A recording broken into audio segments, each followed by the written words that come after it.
মাঠের খেলায় চ্যালেঞ্জ থেকে মাঠের বাইরের চ্যালেঞ্জটাই যেন বেশি তামিম ইকবালের কাছে। আগামী সোমবার থেকে শুরু হতে যাওয়া ঢাকা লিগের ট্রফি উন্মোচনের দিনে তামিমের কাছে প্রাধান্য পেল খেলোয়াড়দের পারিশ্রমিক পরিশোধ নিয়ে জটিলতার বিষয়টি। 12 দলের 12 অধিনায়কের উপস্থিতিতে ঢাকা লিগের ট্রফি উন্মোচিত হয়েছে আজ। নিলয় মজুমদারের রিপোর্ট। ঢাকা লিগকে সামনে রেখে মিরপুরে ক্রিকেটারদের প্রস্তুতি চলছে বেশ কিছুদিন ধরেই। এবার মাঠের লড়াইয়ে পালা, তার একটি ছোট্ট মহড়া হয়ে গেল ট্রফি উন্মোচনের মধ্য দিয়ে। এবার আসরে মুশফিক মাহমুদুল্লাহ তাইমকে নিয়ে সবচেয়ে শক্তিশালী দল করেছে মোহামেডান। জাতীয় দল থেকে অবসর নেওয়ায় ও চোটের ঝুঁকি না থাকায় এবার পুরো মৌসুমে দেখা যাবে মোহামেডান অধিনায়ক তাইমকে। শক্তি সামর্থ্যে খুব একটি পিছিয়ে নেই আবাহনী ও লিজেন্ডস অফ রূপগঞ্জের মতো দলগুলো।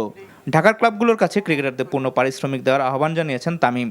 So I really hope যে কমিটমেন্টস গুলো ক্লাবগুলো করেছে এই ক্লাবগুলোর প্রত্যেকটা টাকা যেরকম প্রত্যেকটা প্লেয়ার পাক, that is the top priority for me. And then obviously ক্রিকেটটা ভালো হোক। ক্রিকেট আম্পায়ারিং নিয়ে যেটা কমপ্লেন থাকে এই জিনিসগুলো যেরকম বোর্ড টেক কেয়ার থেকে অনেক স্যাক্রিফাইস করা হয়েছে, ওই অ্যামাউন্টটা যেন সবাই মেক শিওর করে এবং সেই অ্যামাউন্টটা যেন প্লেয়াররা পায়। থার্ড আম্পায়ারিং অ্যাডিশনালি অ্যাড হয়েছে, তো এটা আমার মনে খুব ভালো একটা সংযোজন আমাদের টিমের জন্য বা আমাদের ডিপিএল এর জন্য।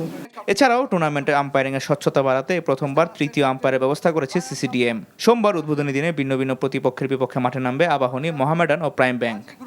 নীলা মজুমদার, এনটিভি নিউজ, ঢাকা।